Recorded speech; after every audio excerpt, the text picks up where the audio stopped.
So, welcome to the live. It's Opinion Guru TV and Free Spirit Internet. Today, we're gonna watch this video from Jamaica with Marco Rubio, the United States Secretary of State. He visited Jamaica on March 26, 2025. Free Spirit. Hello, hi. The views of Opinion Guru is not necessarily the views of Free Spirit Internet. Okay, guys, so we're gonna be having a little debate here, and you also can chime in and give us your view of this debate. Okay, go ahead, Guru. Guru family, you know my style. Let's go. Good afternoon. It is my great pleasure to welcome United States Secretary of State, the Honorable Marco Rubio, to Jamaica.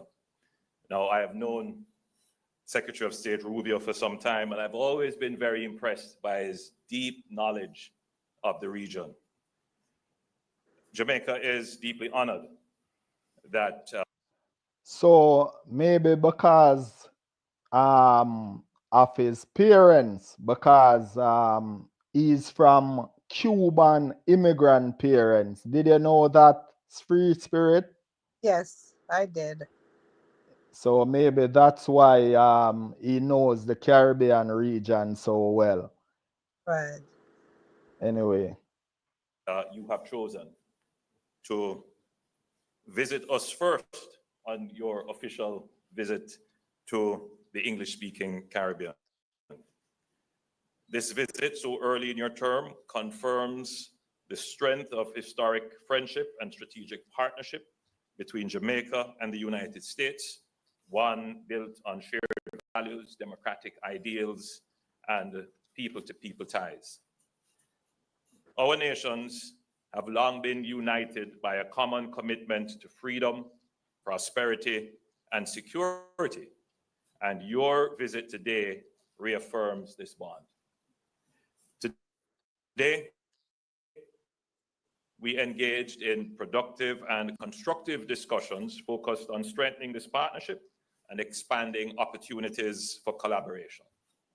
During our meeting, we addressed several critical areas of cooperation.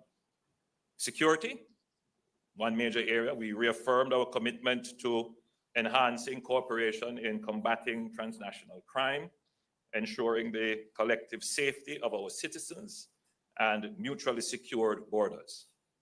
We discussed a global war on gangs, and there is already significant policy alignment with both countries in this regard. The United States has been...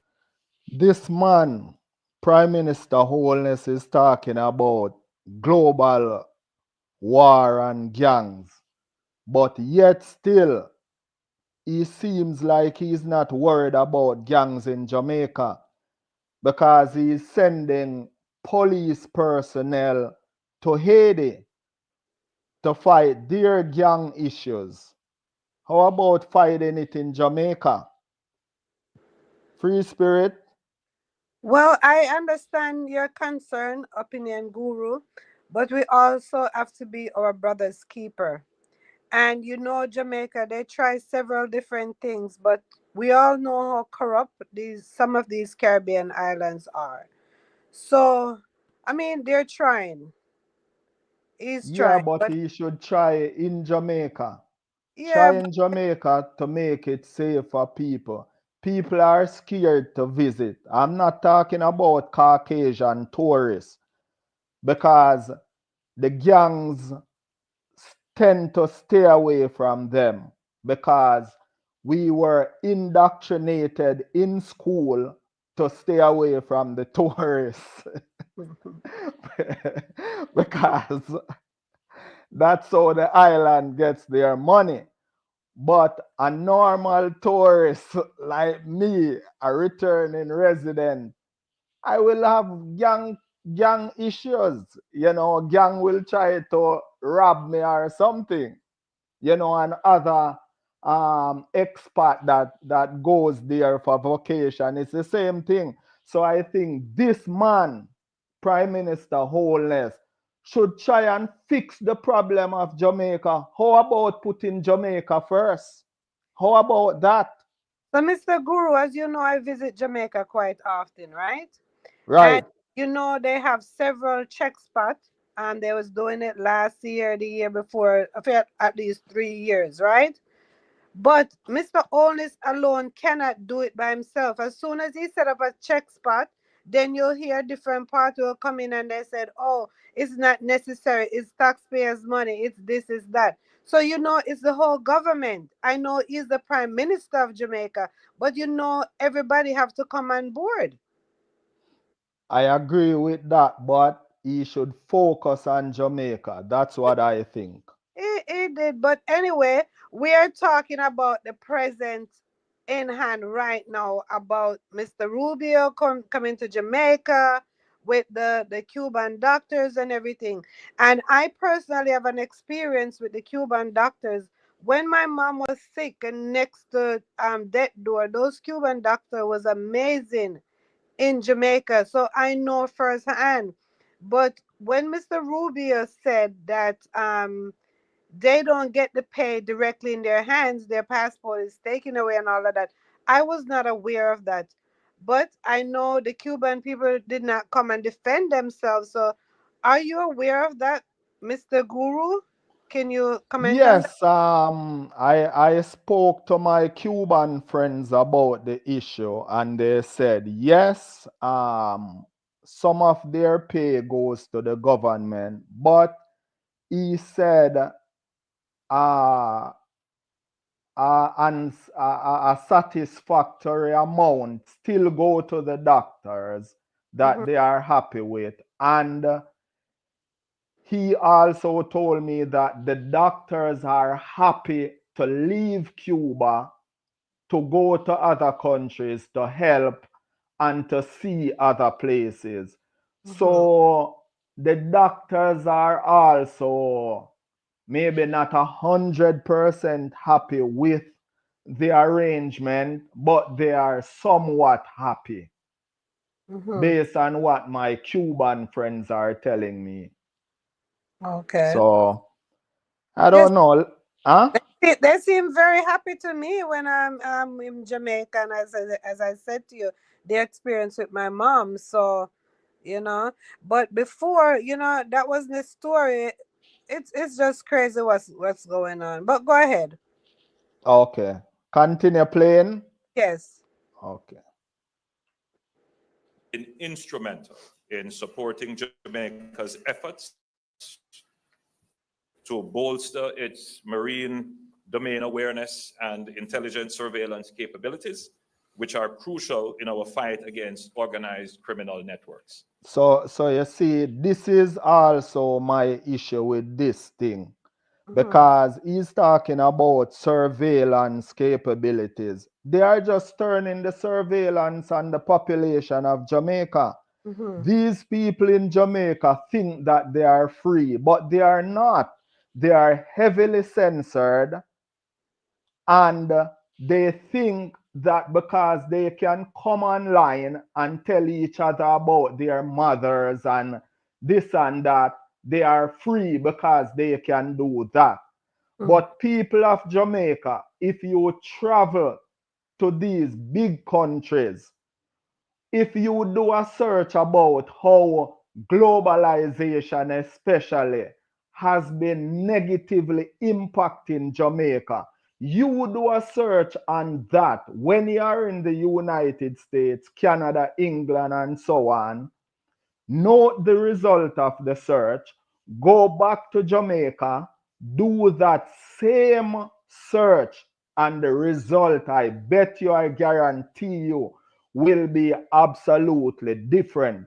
Don't forget, this is the same prime minister that went to Israel, to the NSO group, to try and get their spy software to use on Jamaicans, and they are gonna use it on human rights activists. they're gonna use it on the opposition leader. The opposition leader should also be worried because these guys, Prime Minister Holness, these guys will try to stay in office forever because they like the power. And this is all this type of this even is bringing up memories of Edward Snowden, right? That gave us the NSA leak when they were talking about the United States prison program that just scoop up all the metadata of the country. It doesn't matter if you are a criminal or not. And this is why whenever there is crime in Jamaica, everybody have an excuse as to why they cannot find the criminal. And if you say something negative about the prime minister, by the end of the night you are on television apologizing for what you said because they have these softwares. And instead of trying to help the population of Jamaica, they turn it on the population so they can find people that will, for speech. These guys will fine you for just exercising your rights to free speech. You know what I mean? There is no real guardian in Jamaica right now to guard the Constitution. There is none. The last one that did it, and it took vast amount of money to do it, was Isaac Buchanan. He's the last person to bring the Jamaican Constitution to bear against the government of Jamaica and what they are doing to the population. So this is my issue with what he just said. I'm sorry, free spirit. So, okay, you said you went for the software, right? So, Right. don't you think that could help with the crime in Jamaica? I understand and I hear your frustration, but don't you think that it would help also with the crime in Jamaica? It will help with the crime, but I'm saying they did not set up any oversight body to see what these guys are doing, right? The government of Jamaica, right, is supposed to be the ones that are the public figure that we Jamaican people that is supposed to know their finances, who they are meeting with, where they are going, who is paying for what, and we don't know it. Everything is secret, is national security. But yet still they know everything about the population. If the citizens knew about what they were doing, they will never allow them to govern themselves. They will never be allowed to govern the population of Jamaica. And that is why these type of software, the Pegasus and all those software, it worries me because I know they are gonna turn it on the population and they will always try to fight dissent because they want everybody to support them and agree with them and they want to rule forever. Look at the politics in Jamaica now. It's almost like a family business.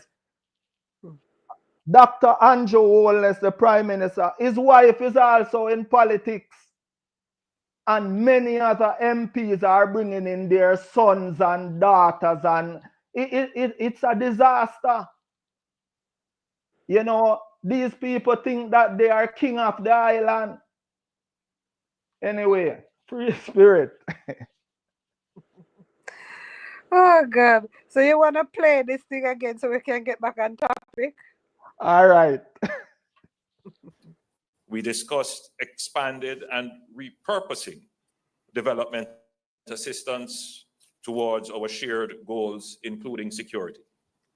This will exponentially expand our cooperation in fighting lottery scammers, transnational organized crimes, trafficking in guns, and building safer communities. We are committed in ensuring our partnership delivers results. Free spirit. So I was saying that you wanted to pause, right? Because you see who they focusing the camera on just now? Who? Huh? Okay, the gentleman will run Mobile, right?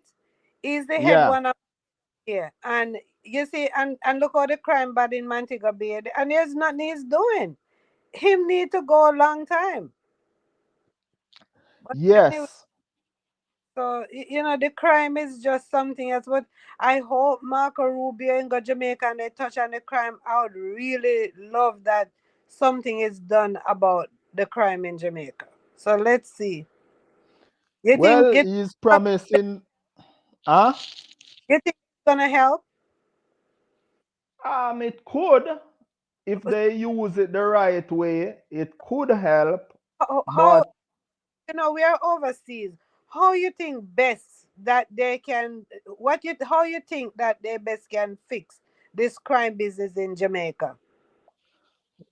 well, I always know this growing up. Wherever there is poverty, there is crime. Hmm. And it is in my opinion that the government of Jamaica is stealing taxpayers' money. All of them go in poor and now they are multi-millionaires. Hmm. The last revelation in last year was saying that the prime minister has 28 bank accounts. And yet still he's gonna tell you that he grew up as the poorest kid in the world. And Hmm. he always says it. And all of a sudden, this man is in government. He's not in the private sector getting bonus and all those stuff. He's in government. And yet still now he's a multi-millionaire. So they are not using the money of the country the right way to help the youths, Right. create programs for them, giving them a skill, helping them to build businesses, getting ready, getting rid of the guns. They should have more community policing. They don't even have community policing. Right. And this is the problem. They are keeping the money for the country for themselves. Look at even the roads. Hmm. If you would try to drive on the inner Jamaican roads, like in the different parishes, they are horrible. You cannot have commerce in a country without roads. Jamaica don't even have a railway system anymore. And this is the problem of the country. Where there is poverty, there is crime, there is no opportunity. They are worried about visas for themselves to go look at their multiple properties in Florida and the rest of America. Hmm. These guys, they don't care. That's my thoughts on it. They need to spend the money on Jamaicans, and there need to be more accountability of government. And that is why they want it goes right back to these softwares.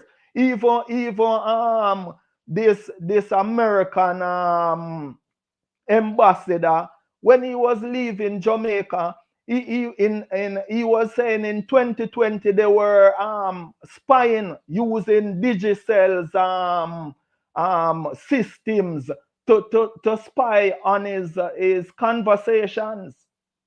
Hmm. You know what I'm saying? And then the Prime Minister Holness is saying, oh, we are not getting involved. We are not getting involved. You know what I mean? Who to tell? Maybe they are the same one that was that were facilitating the whole thing. And this is the thing. These guys, they don't love Jamaica. They don't love Jamaica. You know what I mean? And Mark Golding should be very worried. And people should always remember Prime Minister Holness. They are the Republicans. They are for rich people. They are right wing.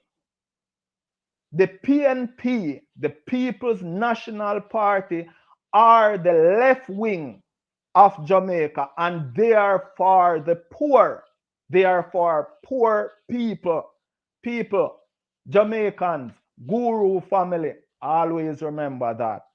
PNP are for poor Jamaican people.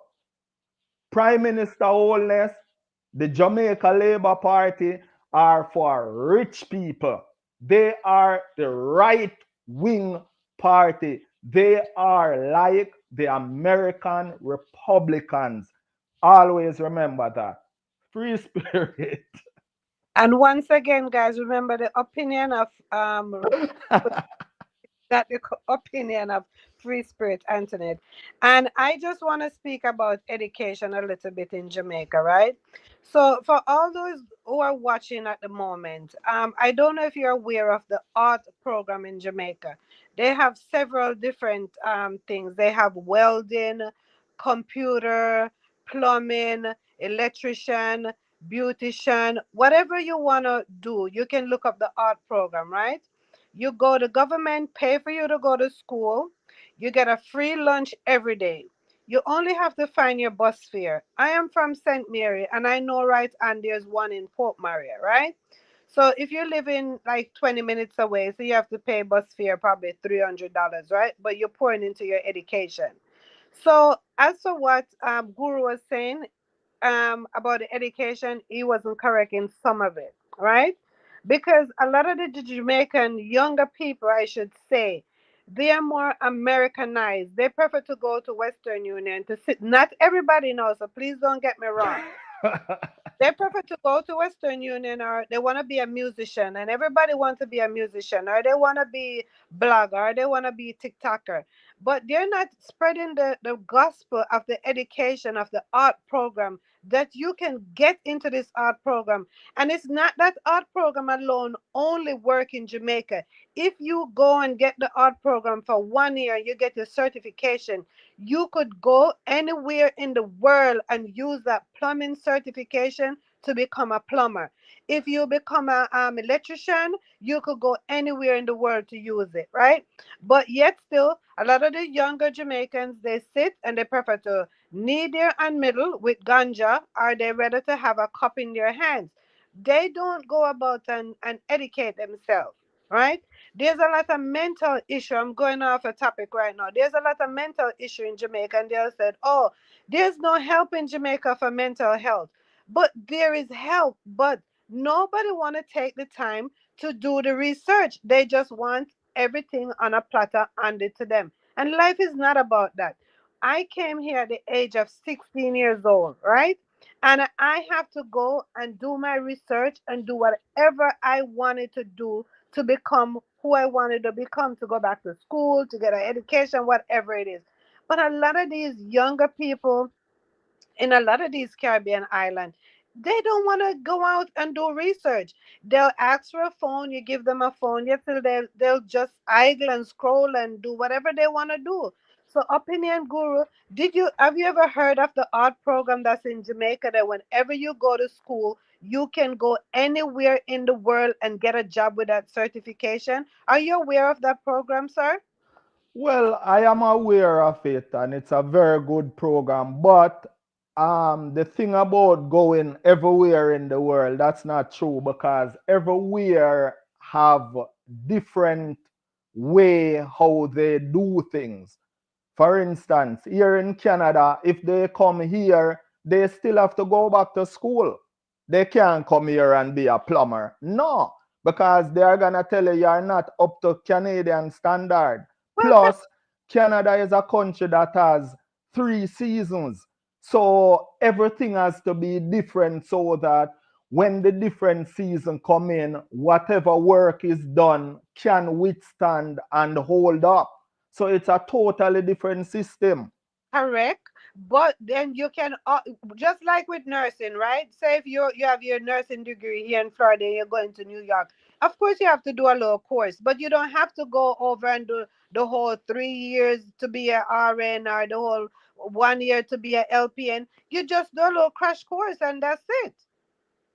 You understand? Well, every country is different. Every country have their own rules and regs, because a lot of these third world countries, including Jamaica, people buy their certification.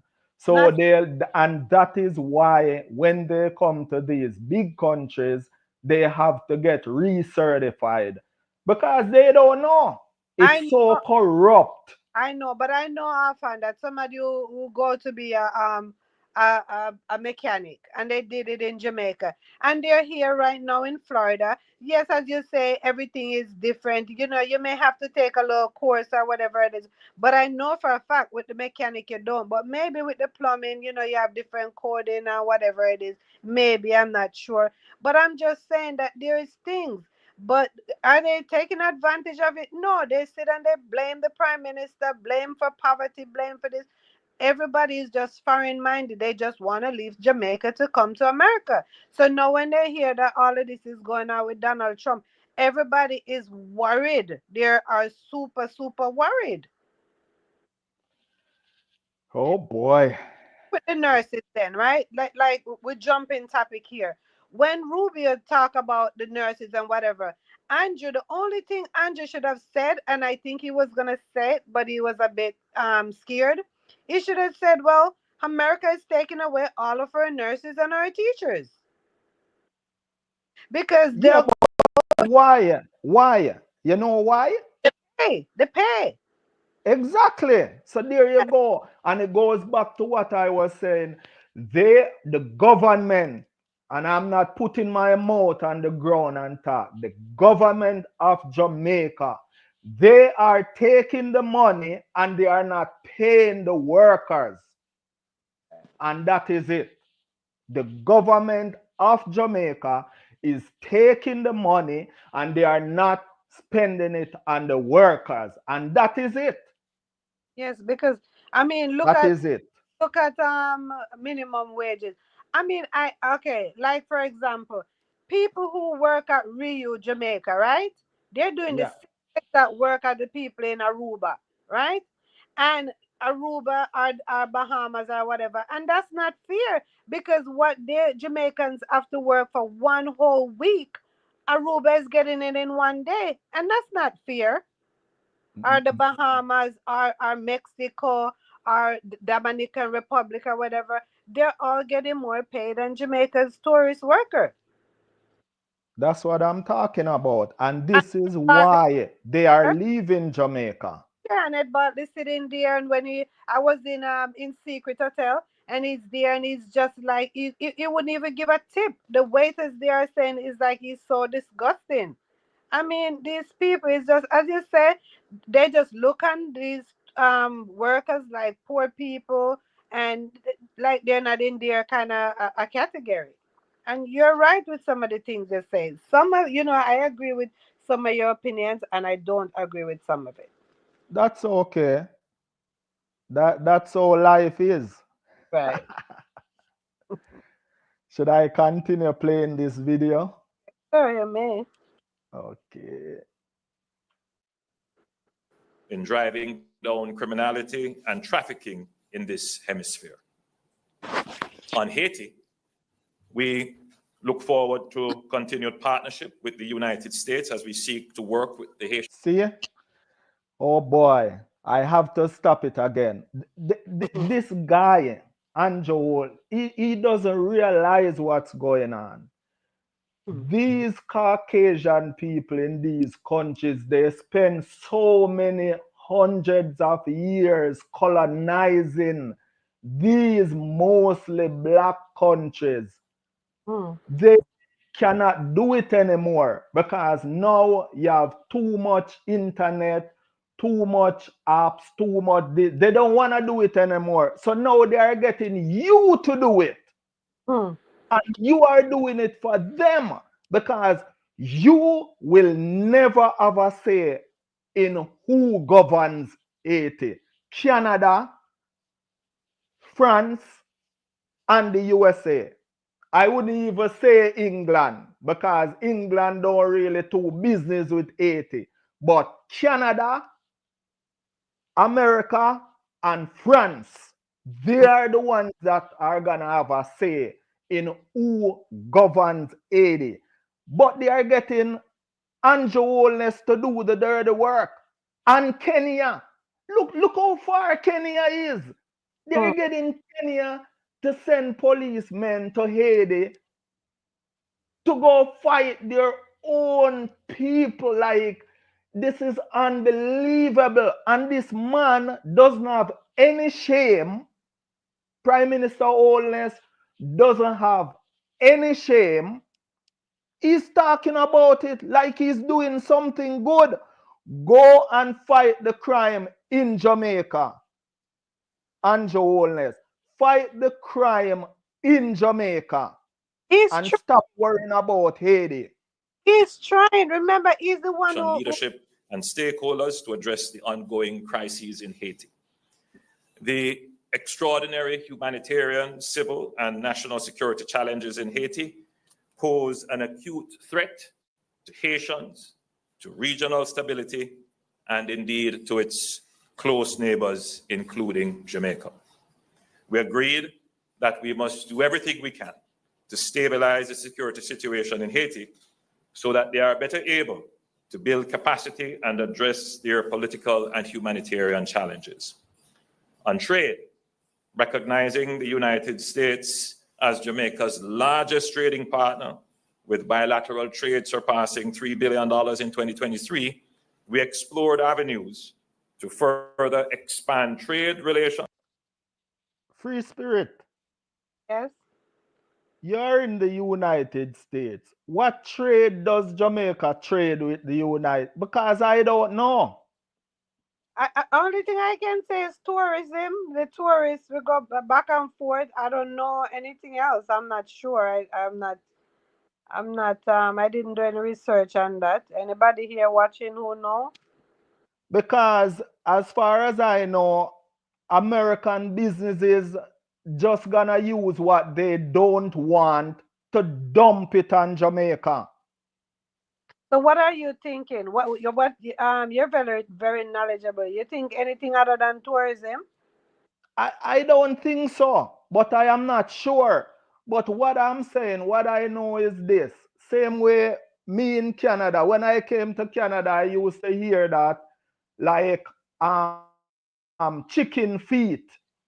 The butcher shops and stuff like that. They didn't use to sell chicken feet. They used to just give it away until all of a sudden they realize that Jamaican people will buy it. So they start selling it.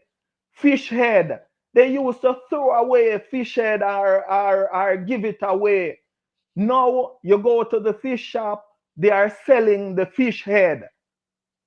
You know what I'm saying? Because Jamaican people will use it for soup. So when he's saying that, that's all I'm thinking about. America is gonna use things that cannot pass regulation in the United States and stuff that they don't want to dump on Jamaica, and that is gonna mash up, further wreck the Jamaican agriculture industry and whatever little manufacturing going on the island still. So that is just all I can think about. Anything free spirit? No, no, no. Okay, free spirit. Let me tell you something too that you don't know. You see, the United States, they are very strict. You see, Canada, when we are coming to Canada from Jamaica, we can carry mango, banana, fish, pudding.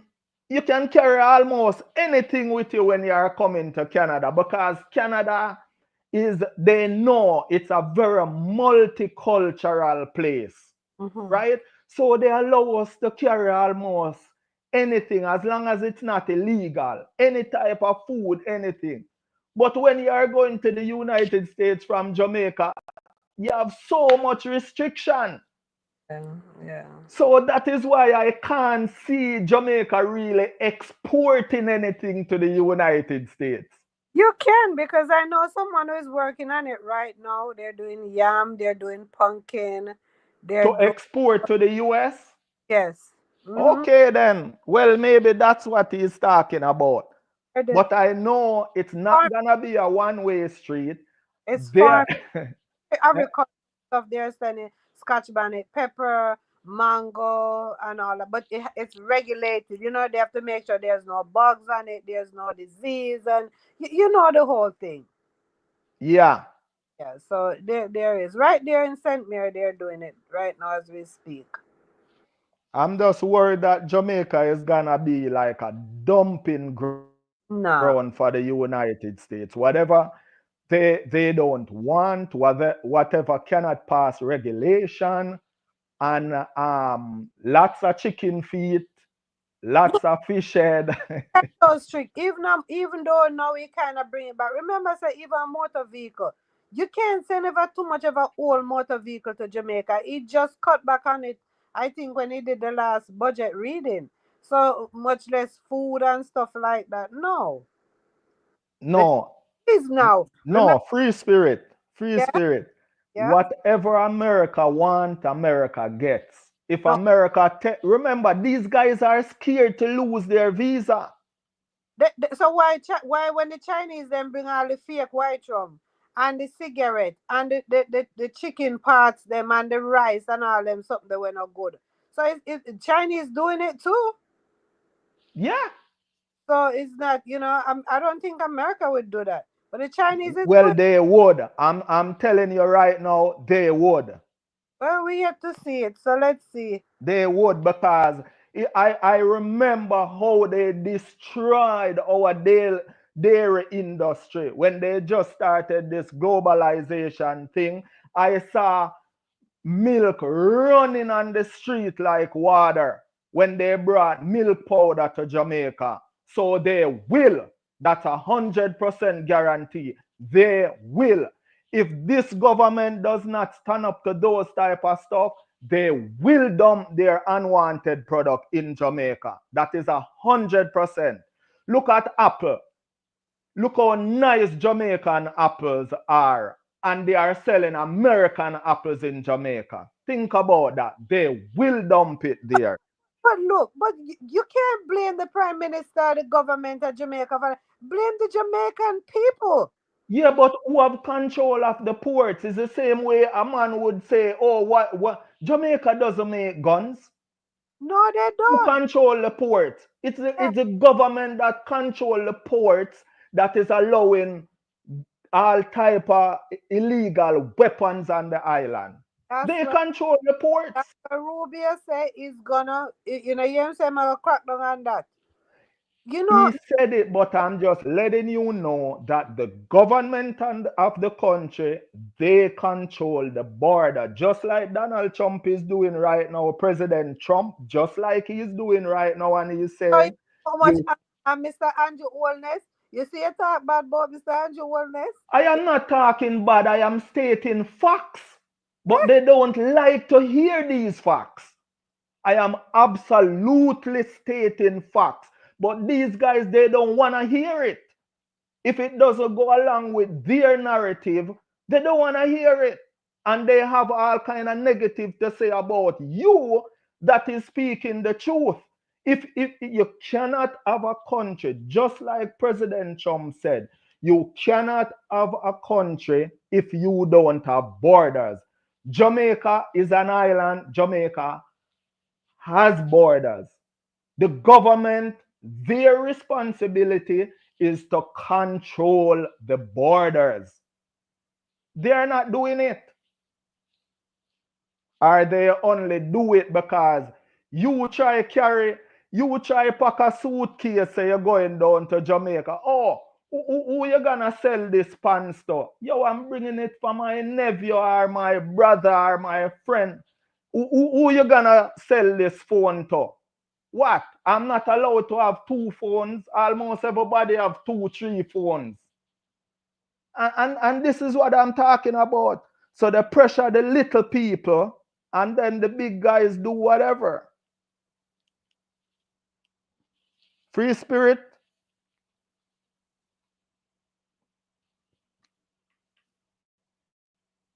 Hello, I'm Between sorry. our two countries.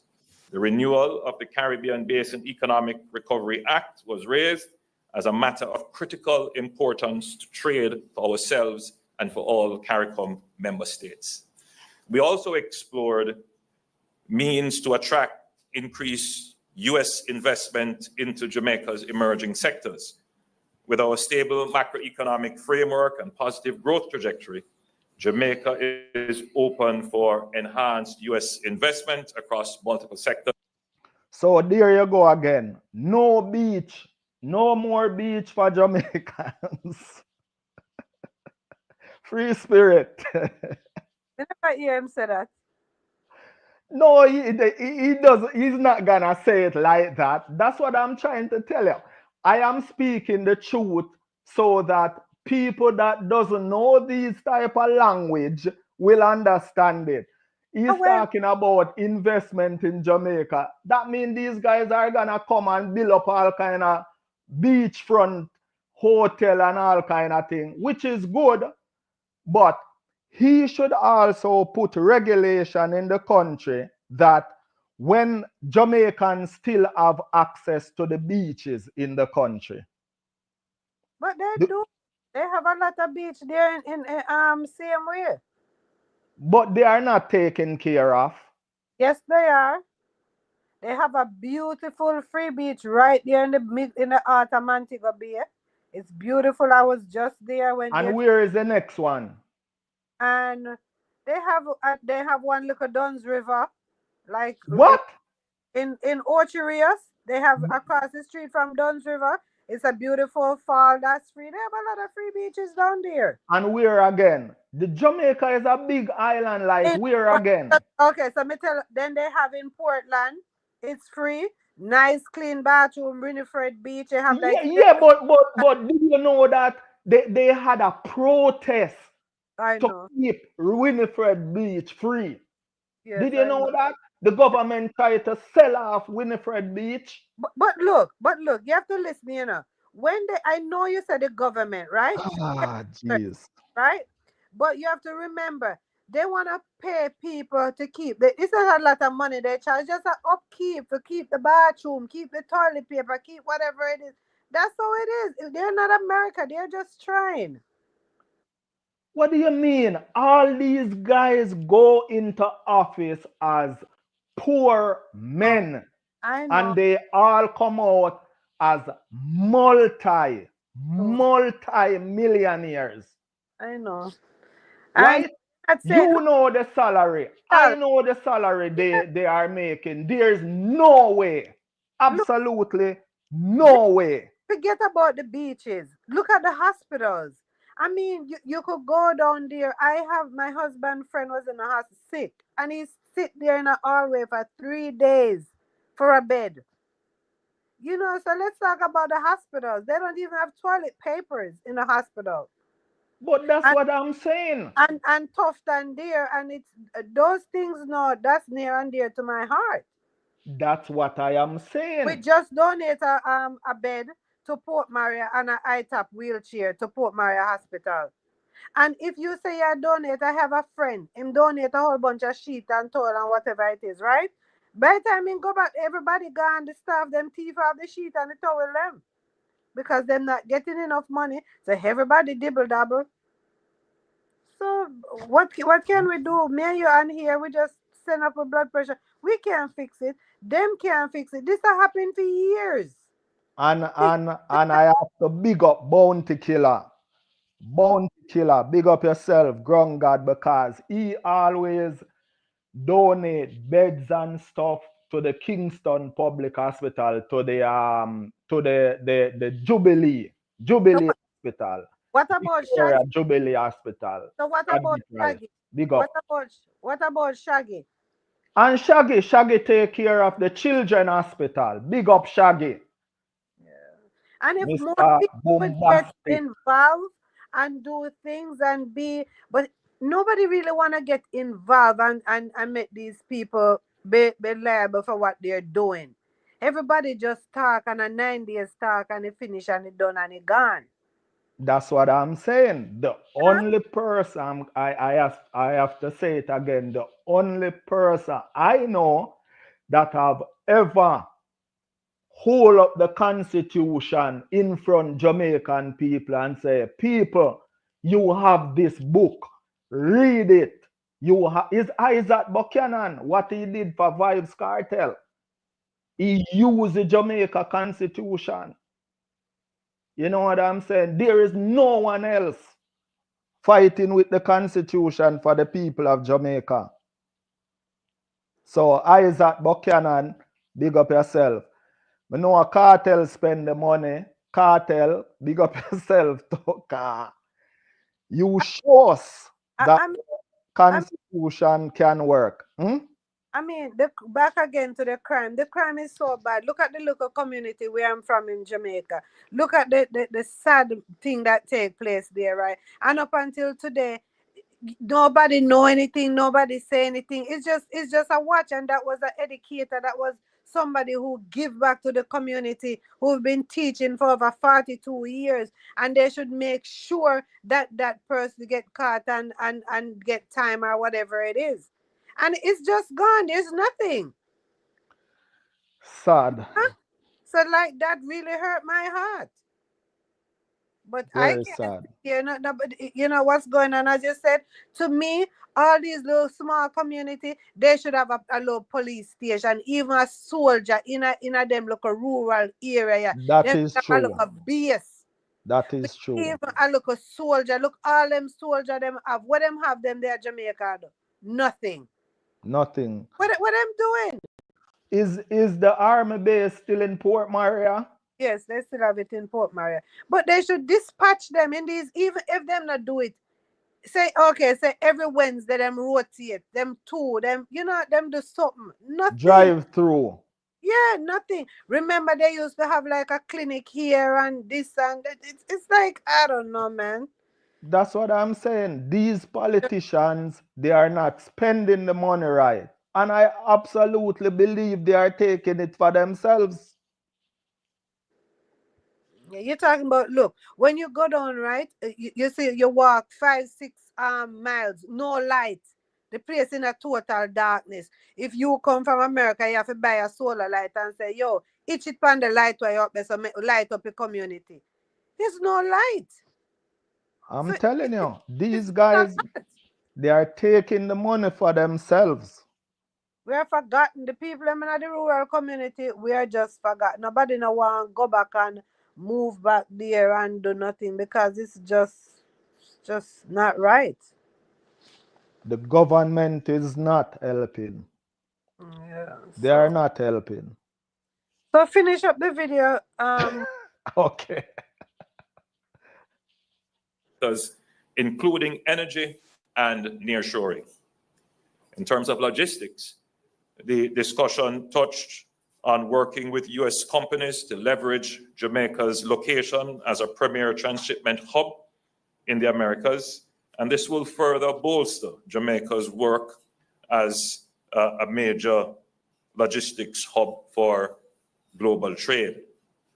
On labor issues, the United States and Jamaica have enjoyed an 80-year-old history relationship in terms of bilateral labor agreements, where we provide short-term skilled and semi-skilled labor in sectors such as agriculture and hospitality.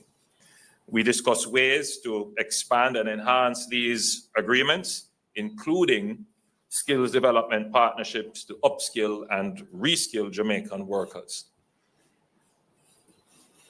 On our travel advisory, we discussed significant progress that we're making in bringing down all major crimes, and that Jamaica today is safer than at any time in the last 2 decades. In fact, crimes.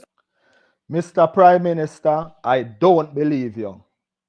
100% I do not believe you.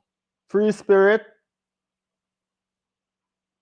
Against visitors represent less than 0.01% of the more than 3 million. Well, that I believe, because Jamaicans don't usually attack, especially Caucasian tourists. They don't. But they will attack you if you look like them. And that's an issue. million visitors to Jamaica annually. We are committed to working collaboratively to ensure that travel advisories reflect the current. But look at Edmund Bartlett smiling like that is doing. Listen, people, let me give you a story. You take a cruise ship with a stop in Jamaica and you will see what happened.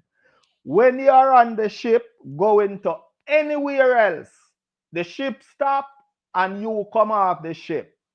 When you are on the ship and the ship, before the ship stop in Jamaica, they call a meeting on the ship. Meeting with everyone have to come to that meeting on the ship. People, I know this. I've been there. I know. And they tell you, hold your purse in front of you to the woman. Don't let anybody put any hat or any shirt or anything on your kid. Hold your kids close to you. Don't stop and talk to anyone. This guy, this minister of tourism, he should go on a cruise ship and he should listen to what the crew on the ship tells the people about how bad and crime infested Jamaica is. Then he will stop smiling because he's smiling like he's doing such a great job. You're not doing such a great job, Edmund Barton. Go on a cruise ship and watch what's gonna happen when you're about to disembark in Jamaica. They're gonna call a meeting and they're gonna tell you how scared you should be of the Jamaican locals. 100%. Realities and promote travel to Jamaica. I'm confident that the dialogue initiated today will lead to tangible outcomes, benefiting both our peoples and contributing to mutual stability and prosperity. Indeed, our concern for enhanced regional and hemispheric security and prosperity was recognized as a shared one. I wish my CARICOM colleagues who are now in Kingston productive meetings as well with the Secretary this afternoon. Jamaica remains committed to fostering a partnership with the United States, one grounded in mutual respect, shared values, and a collective ambition for stronger and a more resilient future. I extend my sincere gratitude to Secretary Rubio and his delegation for their visit and for the productive and forward-looking discussions we have had. We look forward to building upon this foundation, deepening our collaboration, and taking our partnership to new and greater heights for the lasting benefit of both our nations. Ladies and gentlemen, I thank you very much for joining us, and I now give the floor to Secretary Rubio for his press statement. Well, Mr. Prime Minister, first of all, thank you for the very warm welcome. On Tuesday was I completed my 9th week on the job, so I told you I'd be here early. I think that's pretty early, and I'm glad to be here so soon. Thank you to the Foreign Minister as well for welcoming me and all the work we do together, and to the people of Jamaica.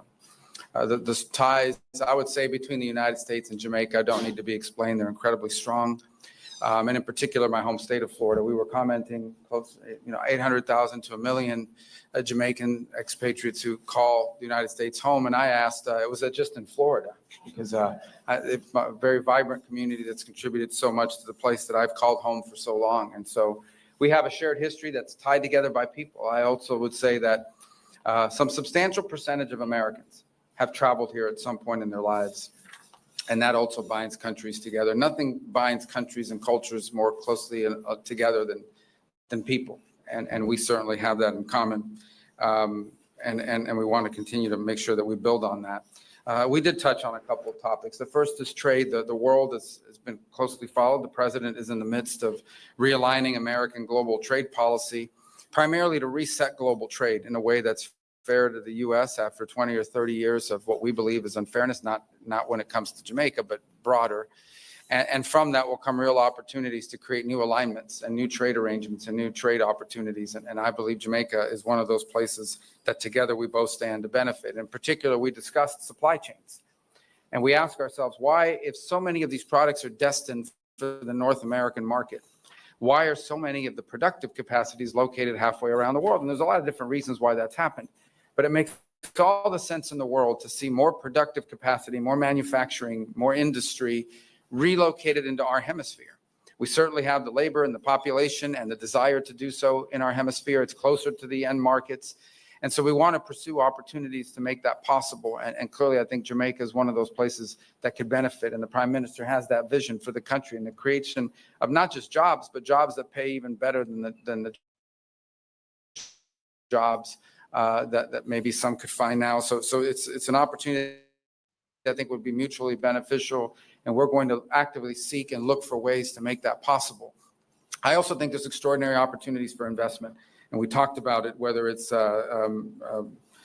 particularly in energy. The United States is going to be producing a lot of liquefied natural gas, which is a very clean fuel that we have in abundance and that we seek to export. And it's also critical, by the way. You cannot have manufacturing without reliable and affordable energy.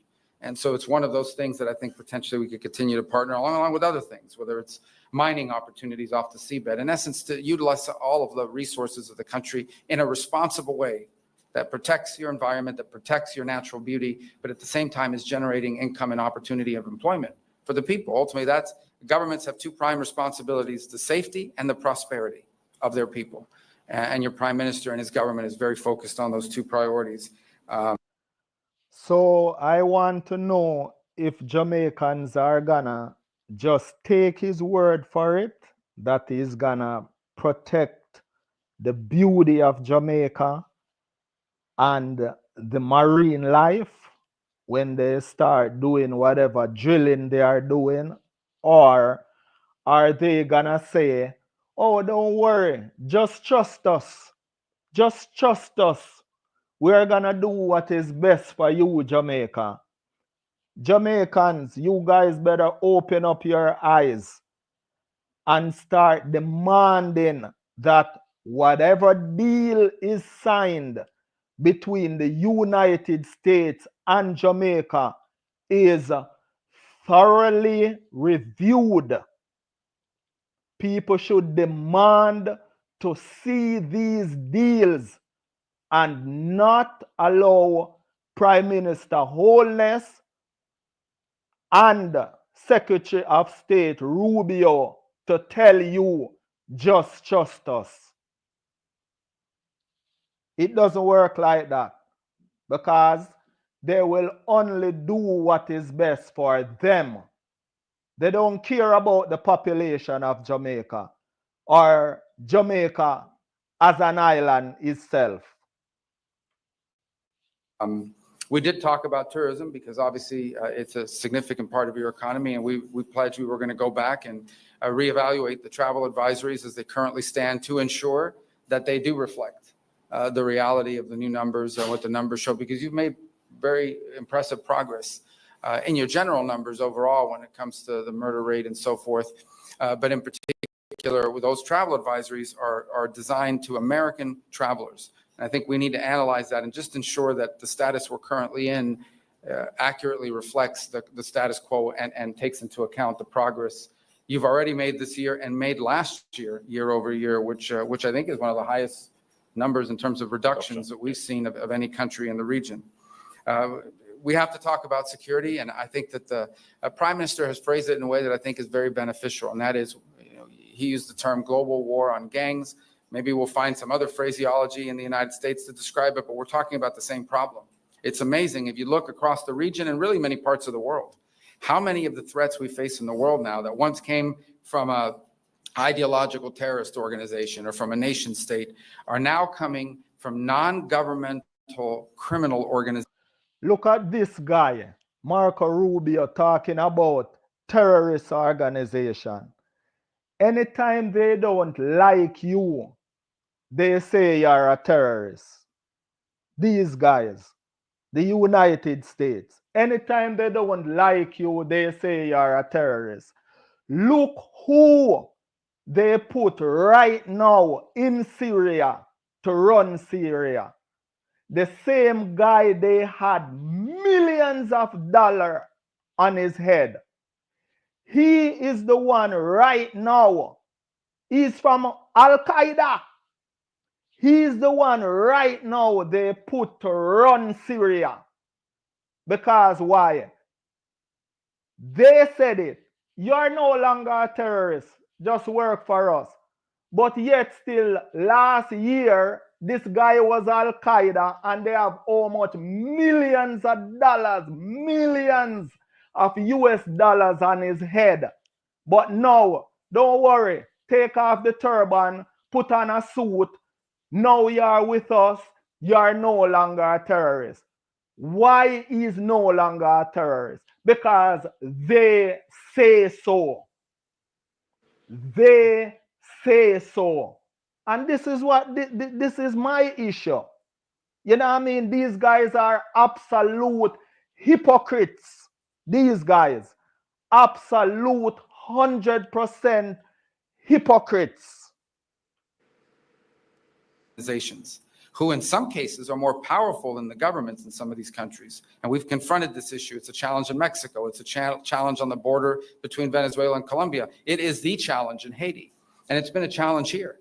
And it's a multifaceted challenge. They are transnational for a number of reasons.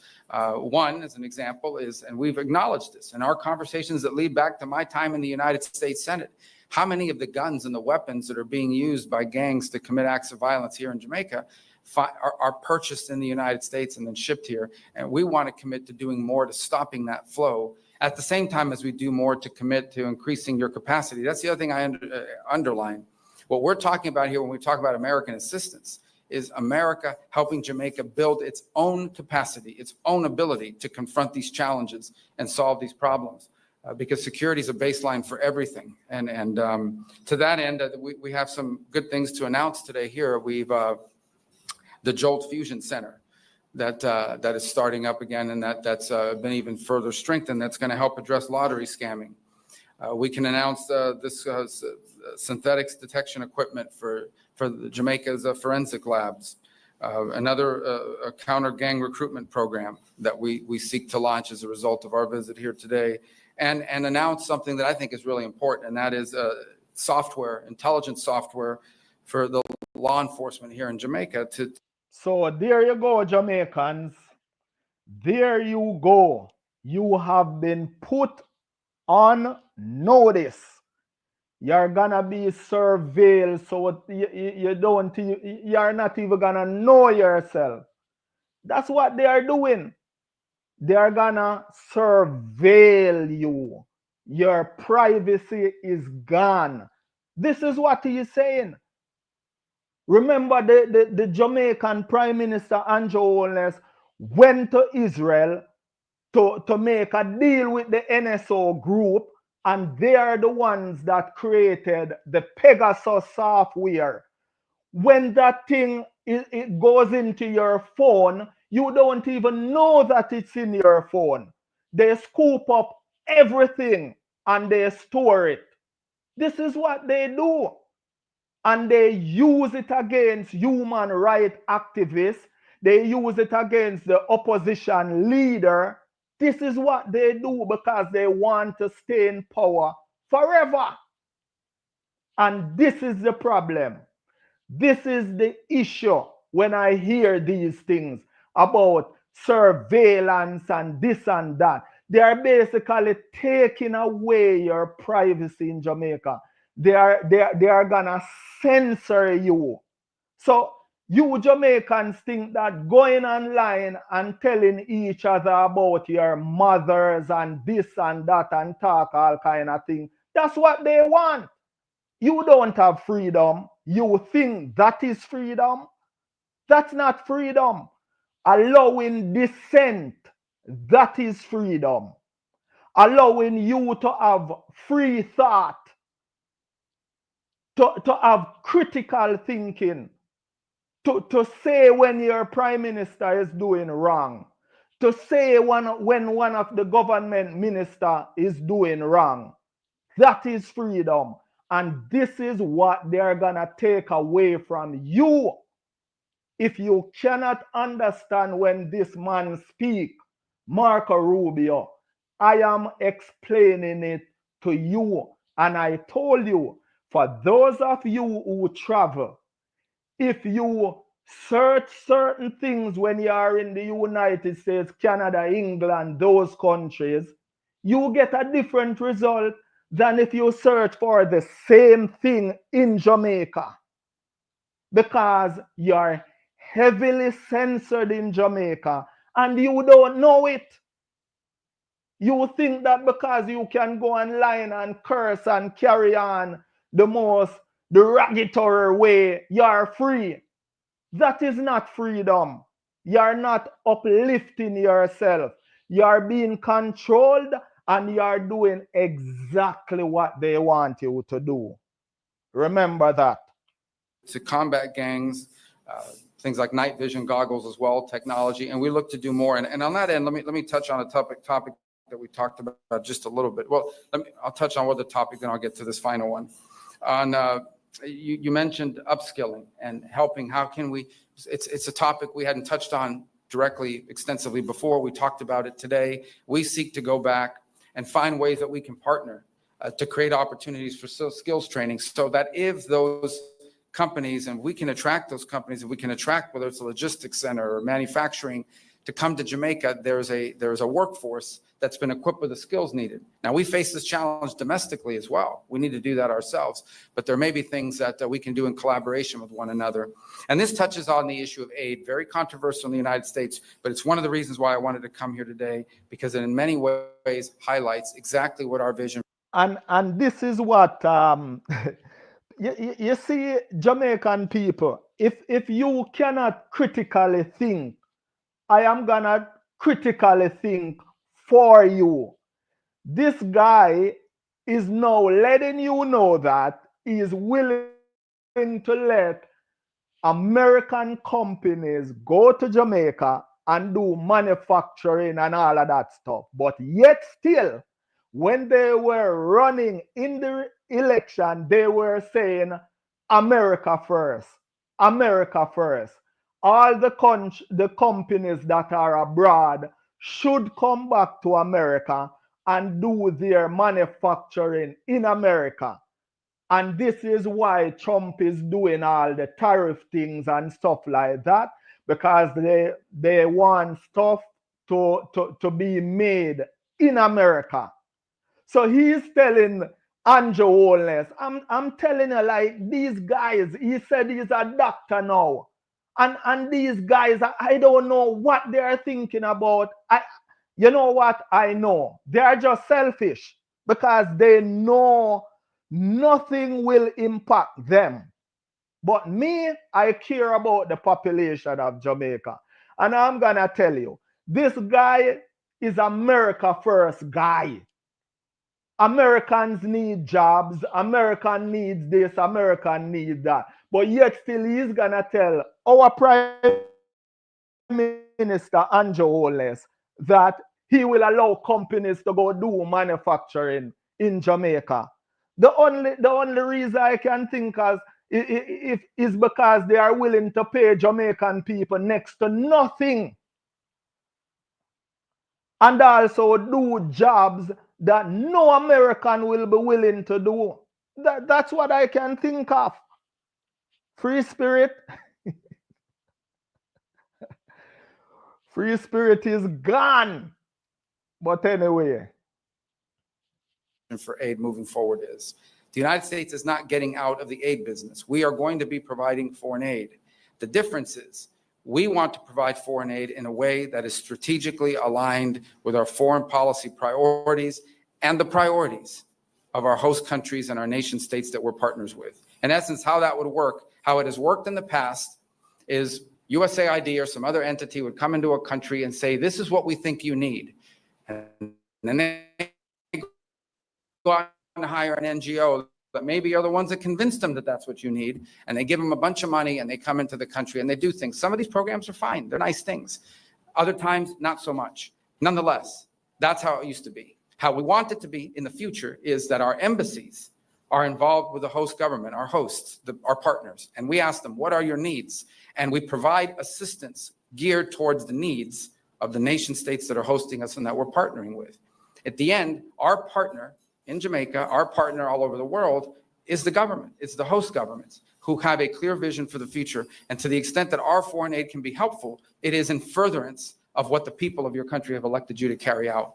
Here, there are a lot of things. We've just described some of them. What should our foreign aid be geared towards? It should be geared towards looking for opportunities to increase skills training, looking for opportunities to attract investment and business and trade, and looking obviously for opportunities to expand on your own domestic intelligence capabilities. We are going to have foreign aid that is aligned to our foreign policy, and our foreign policy is going to be aligned to our mutual shared interests with the partners that we have all over the world. And I can tell you, Jamaica is an incredible partner to the United States. It's very cooperative on a number of fronts, and we will continue to work together, and we're going to work closer than we've ever worked before, because we are now going to have U.S. Free spirit. Yes. You see what I told you? America tells Jamaica what to do, and they do it. Mm-hmm. You see what I'm saying? That's what he just said. Jamaica does whatever we say. This is crazy, man. I know I go already. Yeah, I know where it go. Guru, we're on 1 hour and 16 minutes now, so let's wrap it up. Okay, do you want him to finish his speech or what? What do you think? Yeah, make him finish. Just make him go and talk. Okay. Programs for foreign aid that are going to be aligned. But free spirit. Yes. Remember that a lot of the first few minutes weren't any good, eh? Okay, let's go. With the vision that you've elected your leaders to carry out for your country, and that benefits us both. And so I thank you for the opportunity to visit with you here today and talk about these things. I'm excited that we're going to be able to follow up on a lot of them and show real progress. The message that I've wanted to send in my travels, I've had to travel a couple of other places, but I've been to the hemisphere now twice, is very simple. And that is that the United States wants to ensure that when countries are cooperative and work with us and partner with us and constantly seek ways to engage us, that leads to positive results and outcomes. It's not, you can call it rewarding, but what it really means. Yes, free spirit. You hear what he just said? Do as you are told, and we will work with you. So, free spirit, you want to wrap it up here then? So you think Andrew will do everything that he says because he want to keep his visas according to you? Andrew Holness will do 100% absolutely what the United States tell him to do. You think they're going to 100%. China then? Huh? You think they're going to cut all ties with China then? No. Okay. No. Because they need China. But you said he's going to do everything what them say, and that's what America want them to do. Well, that he won't do. So maybe 99%. What about Africa? No, he won't cut ties with Africa. They will not allow that. Yeah, The Jamaican people will never stand for that. Yeah, so yes, him or cut him, I gotta listen to him. He's not, you know, he might do one thing. To me, and just all right, maybe 95%. Okay. How long more before this video ends? Yeah, so what you say with you with what? No, how long before the video? You wanna finish play the video? Or you wanna it's gonna finish just now, and then they are gonna go to questions and stuff. Okay. Means is it has to be a mutually beneficial relationship. And we want countries in the world and we want countries in the region to identify being close to the United States as something that is beneficial and helpful to develop, helpful to grow, and frankly, helpful so that one day many countries can serve, and I think in Jamaica is already doing this, as a model of what other countries would seek to emulate, whether it's on security, on trade, on investment, on skills acquisition and improvement. These are the things that we want America's relationship with our partners to look like. And I can think of no better friend in the Caribbean and frankly in the Western Hemisphere than Jamaica and your government, Mr. Prime Minister. And so we thank you for this chance to visit with you so early. And Free spirit. Free spirit. Yes. as I joked a couple times. Well, I'm gonna tell you that we here in Canada, we don't listen to them. And Okay. that is why right now we and the United States have issues. I know.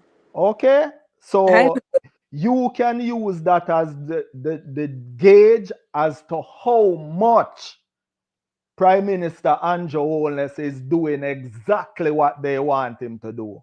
We Canadians, we don't listen to them. No, I And know. you see the relationship between Canada and them right now. So there you go. So that should tell you a lot. Yes, I know. I know. I see it. But we don't know what he's listening to him about, though. We really don't know. It's not public. It's not public, and that is what scares me. Right. It's not public. That is what scares me. Time, so I'll say it again. I think I told it to the cameras already. I wanted to come here early, so when I come for the second and third time, they don't accuse me of only wanting to go to Jamaica. And but it in many ways, it really truly feels like home, and where I am in South Florida, And this is to my earlier points where I was saying that the citizen of a country should know what the government is doing and what they are up to, because they are so-called elected to serve the people. And this is what I'm talking about. They use the surveillance software to spy and know everything about everyone in the country. But the country who elected them as public servant, they know nothing about them. The public, the population knows nothing about them. And that is the problem. That is the problem. and I thank you for your hospitality and this opportunity. So it's finished. It's finished, Free Spirit. They are gonna go to question and answer. So do you wanna do that or do you wanna stop? Whatever you want. Do you wanna? I mean, right? Whatever you wanna do. But Oh, I thought you wanted to go, or I don't yeah, know if you I wanna. got to go. But yeah, and then we can better we split the video in two, and do like a part two. Nah, I don't. Yeah, well, I guess, but Well, if you wanna finish it, just go ahead then. okay.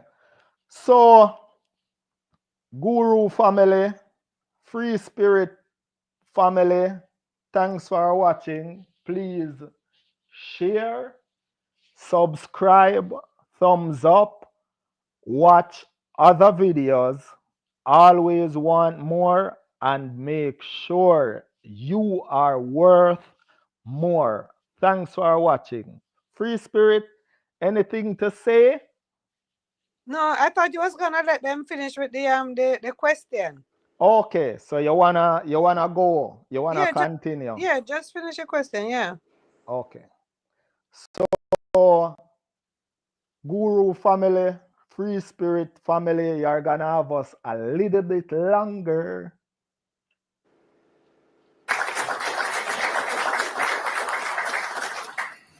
Good afternoon, Prime Minister Holness and Secretary Rubio.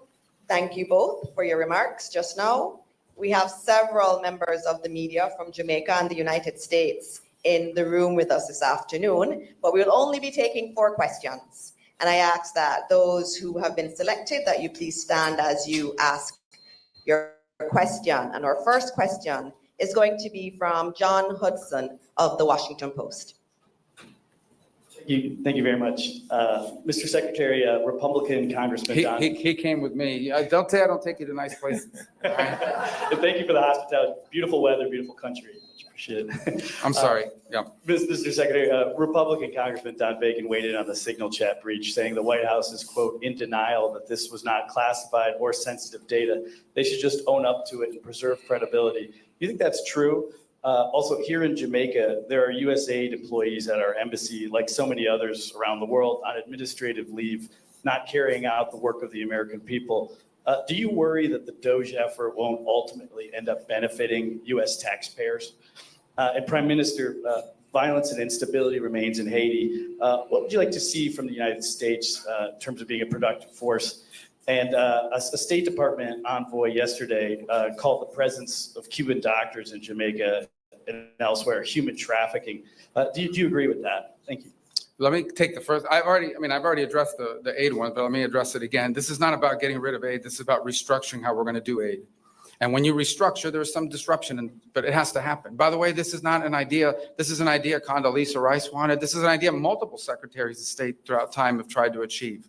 And we intend to achieve it because we think it makes all the sense in the world. So I recognize that there's disruption involved when you make reform and you make change, but it's necessary because our foreign policy and our foreign aid have to be aligned. Foreign aid is an instrument of foreign policy, okay? It is not global charity. Jamaica's not asking for charity. They're asking for development assistance so they can become stronger at their security needs and the other things of this nature. That's what they're asking for. They're not asking for a handout. They're asking for a hand up, help to build their capabilities so that they become a self-reliant partner and frankly could end up and already are helping other countries. And Jamaica now is contributing to the effort in Haiti as an example. So these are the kinds of things we want to see in our foreign aid. So look, our goal was not to disrupt anyone's life. Our goal was to restructure the way we deliver foreign aid so that it is aligned with our foreign policy and with what we're trying to carry out at our respective missions around the world. On the first question, let me just say on the Signal thing, this thing was set up for purposes of coordinating how everyone was going to call. You know, when these things happen, I need to call foreign ministers, especially of our close allies. We need to notify members of Congress. Other members of the team have different people they need to notify as well. And that was the purpose of why it was set up. Obviously, someone made a mistake. Someone made a big mistake and added a journalist. I don't know if that was a mistake. I don't know. I do not know. Against journalists, but you ain't supposed to be on that thing. So they got on there and this happened. I've been, you know, so I can speak to myself or my presence on it. I think my role on it was just speaking for my role. I contributed to it twice. I identified my point of contact, which is my chief of staff. And then later on, I think 3 hours after the White House's official announcements had been made. For me personally, I just think they just want to show the world that they don't care. They don't care. They are coming to get you, and this is how casually they are going to discuss it, and they're going to come. And they don't, they are talking about this breach and whatever. They are not talking about the civilians that they killed. It was a residential apartment complex that they flattened. They flattened it. The residential apartment complex. Because they are saying that one of these fighter girlfriend lived there and he's in there to go look for her. So these guys, man, I'm telling you, like, it's crazy. It's madness going on right now in the world. I congratulated the members of the team. I've been assured by the Pentagon and everyone involved that none of the information. You see, he's saying that he congratulated the member of the team. What, for killing civilians? For killing civilians? You see, these guys are heartless. You know what I mean? This is the guy Andrew Holness just have a meeting with, and people think that, oh, it's so great, and you think they care about Jamaica. These guys are ruthless. They are heartless. These guys. And that was on there, though not intended to be divulged. Obviously, that was a mistake, and that shouldn't have happened. And the White House is looking at it, but that none of the information on there at any point threaten the operation or the lives of our servicemen. And in fact, it was a very successful operation, and it's an ongoing operation. But that was the intent behind it. And again, I think the Pentagon's made clear that nothing on there would have endangered the lives or the mission. And the mission's been very successful. Is it classified, the information? Well, the Pentagon says it was not. And not only did it say it was not, they make very clear that it didn't put in danger anyone's life or the mission. There was no intelligence information. And understand, when this story first broke, they were sort of alluding to whether war maps, whether there was no war plans on there. This was a sort of description of what we could inform our. No mention of the civilians that they killed. No mention of it. This is what I'm talking about. They are heartless people, these guys. Our counterparts around the world when the time came to do so. Again, look, I think the White House is looking at this entire thing. How did that journalist get on there? Why was this the appropriate? I think there'll be reforms and changes made. So this was not going to happen again. It can't. But I wanted everybody to understand why this thing was even set up in the first place, and also understand very clearly the mission was successful and at no point was it endangered. And that's coming from the highest rank. The mission was successful after downing a residential building. This is the type of people Andrew Holness just had to talk to. So Jamaican people, you be the judge. Ranking officials at the agency that was in charge of the actual operation, which is the Pentagon. In terms of Haiti, the United States has been an incredible partner, in fact, the lead partner in ensuring that resources and organization is brought to the crisis. Mr. Holness, they are just using you. If no one else is willing to tell you, OpinionGuru is telling you. They are just using you. Jeez. In Haiti. In terms of what more could be done, I think we're at a phase in Haiti where there has to be a rapid expansion of the Haitian National Police, the HNP, in terms of the manpower and resources, because ultimately How about the rapid expansion of the Jamaica Constabulary Force? How about doing what Free Spirit said and put police stations in these rural communities? How about fixing up it's not 911, it's 119 service in Jamaica? How about fixing up the emergency service in Jamaica? You're worried about Haiti and using the country's resources to put in Haiti. I have nothing against Haiti. I want the best for Haiti. But what I'm saying is that Jamaica needs help themselves. And this man is sending out our resources. Jamaica needs help.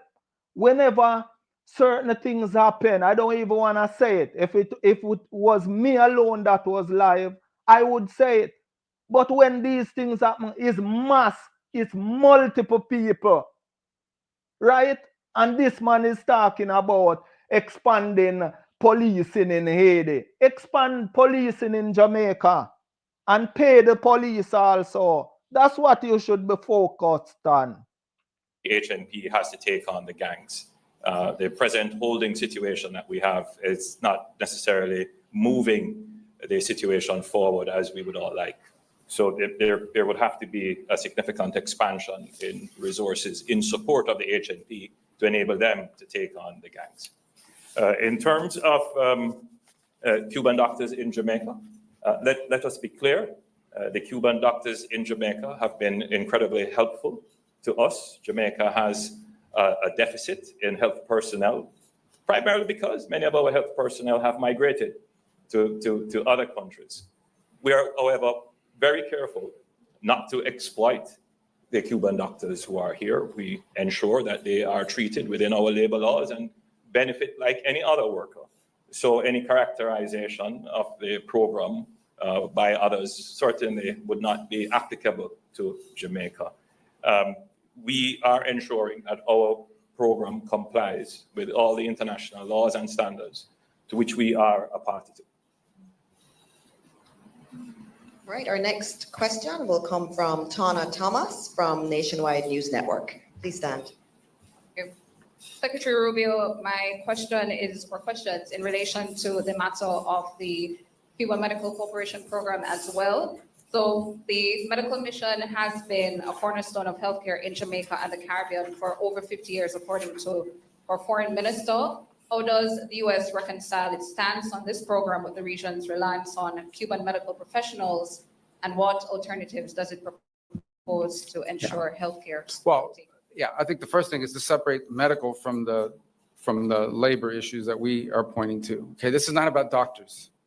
Okay, this is not about the provision of medical assistance. We have no problem with medical assistance. We have no problem with doctors. We have a problem, and I'm not speaking about Jamaica. We've discussed this today about, following international labor standards and the like, but I'm just talking about this program in general, how it's operated around the world. And how it's operated around the world is that basically the doctors are not paid. In many other parts of the world, the doctors are not paid. You pay the Cuban government. The Cuban government decides how much of anything to give them. They take away their passports. They basically operate as forced labor in many places. Now, there are places. That is not true, and I don't believe you, because I spoke to my Cuban friends and he said the doctors may not get all the money, but they at least get some of the money, and they are happy to leave Cuba and to go to elsewhere to help out, especially countries like Jamaica. Look at what Barbados said, the Prime Minister, Mia Mottley, said the other day. She said that they pay them equal what the Bajans are getting, the Bajan doctors, right? If the Cuban government takes a percentage of it, I don't know. But these doctors are usually happy to get out of Cuba and happy to help. The United States needs some Cuban doctors. How about that? You guys don't even have free health care. Some people get sick and they go into bankruptcy. Everyone over there have to have health insurance. In Canada, we don't have to stay with a job because we need health insurance. That is covered by our taxes, right? These are the things that you should look about, right? Maybe America should try and get some Cuban doctors to help out instead of this fight about doctors. Leave Jamaica alone. Let the Cuban doctors remain and help the population. America is not sending doctors there. Is America sending doctors to Jamaica? They are not sending doctors there. Leave the doctors alone. Go and focus on the United States. People are going into debt. People are going into bankruptcy because they cannot afford the privatized health care in the United States. That is what this guy should be worried about. Leave Jamaica alone and leave the Cuban doctors alone. By the way, he's a son of Cuban immigrants, so I'm not sure if it's because of the stories he heard as a child. Why he's like this?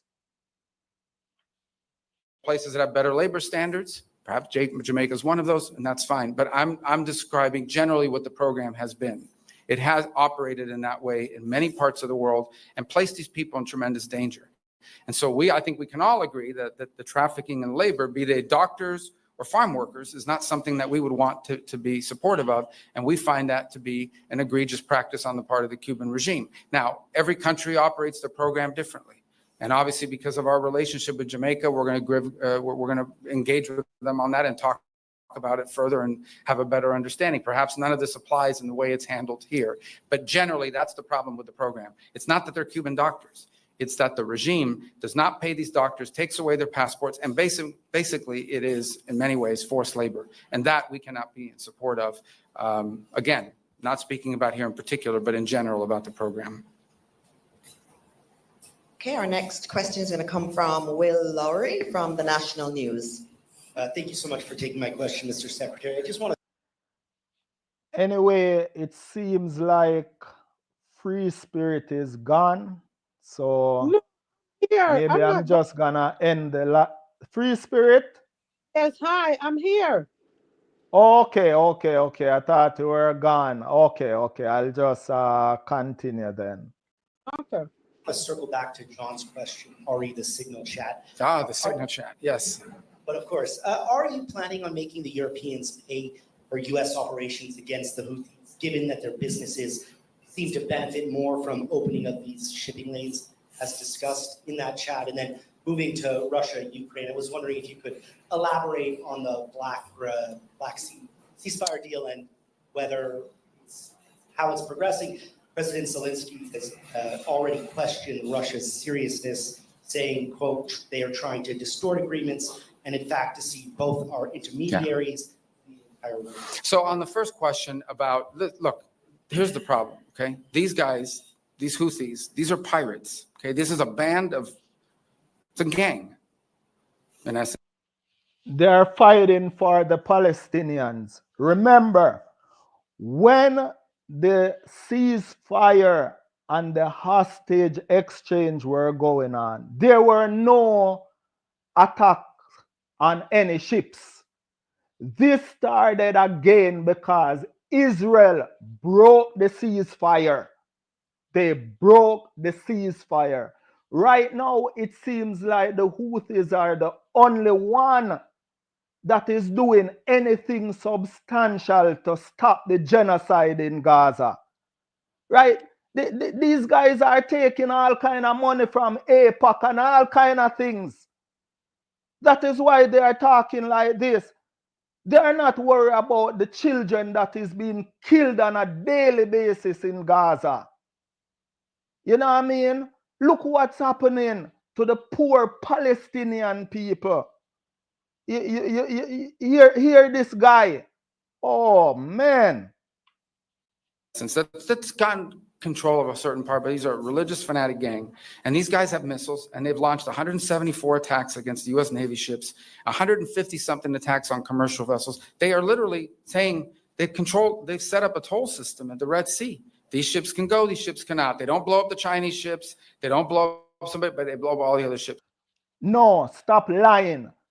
They are going after the ships that are Israeli related. Tell Israel to stop the attack on the Palestinian people, resume the ceasefire deal, and all this attack would be over. All this would stop. But he refused to tell Israel to go back to the deal. Go back to the deal. Right? And all this attack would stop. Whatever the United States is doing right now, they are doing it at the behest of Israel. That's why they are doing it. So right now, he's just talking some weird. So this is not sustainable.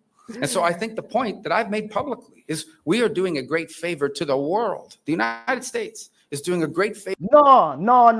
You are doing a favor to Israel.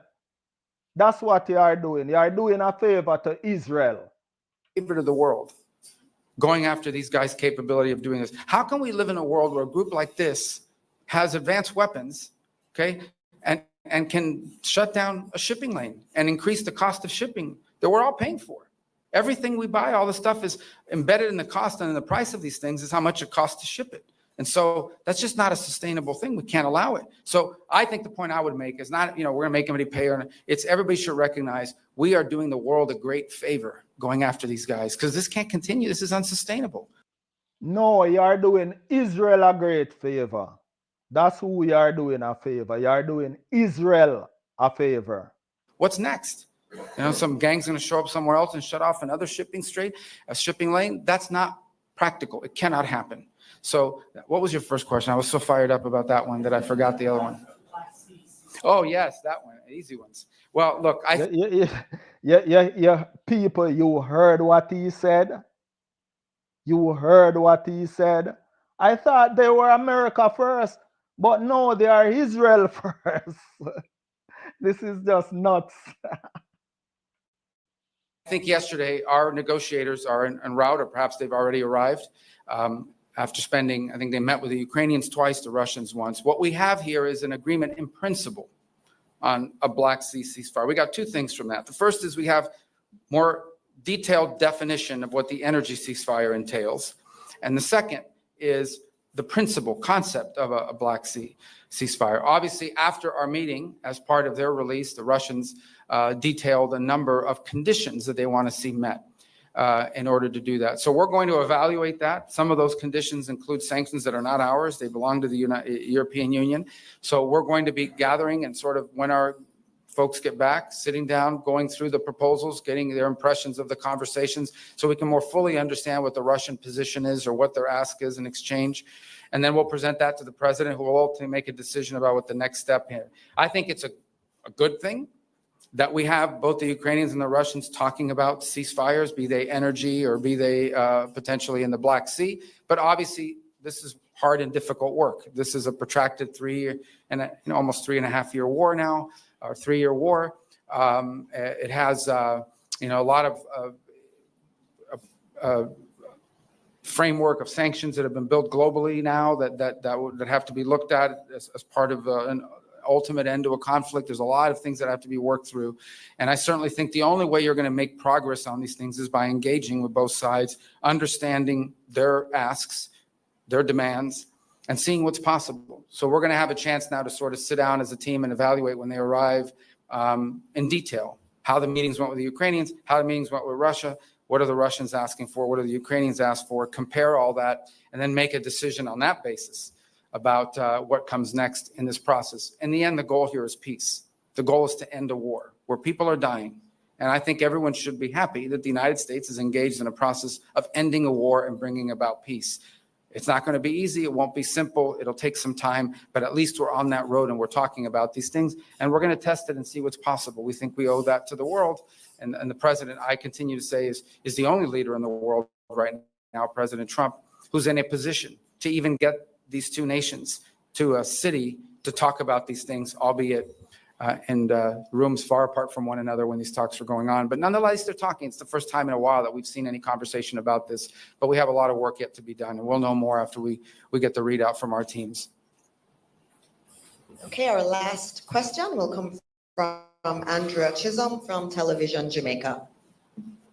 Thank you. Secretary Rubio, given changes to U.S. immigration policies, there are some Jamaicans who are afraid to travel back to Jamaica, even though they are legitimate green card holders. What assurances can you give to those individuals that they will have no difficulty returning to the United States? Well, yeah, And well, green very card, quickly, green card or sir. residency? I mean, permanent residence you're asking me about?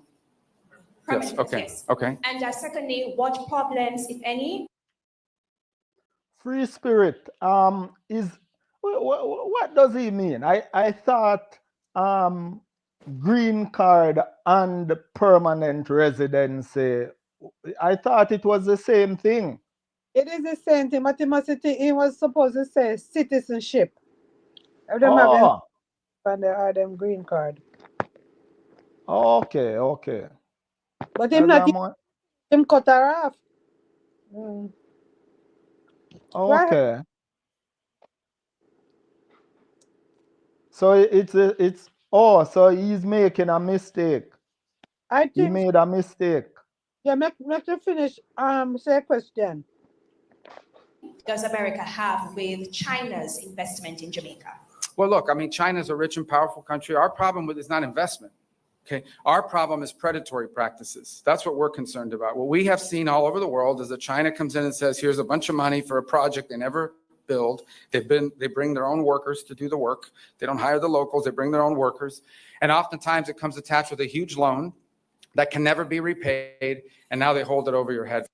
Okay, China gave Jamaica roads. What did the United States give Jamaica? I am waiting. What? I'm listening. What did the United States give to Jamaica?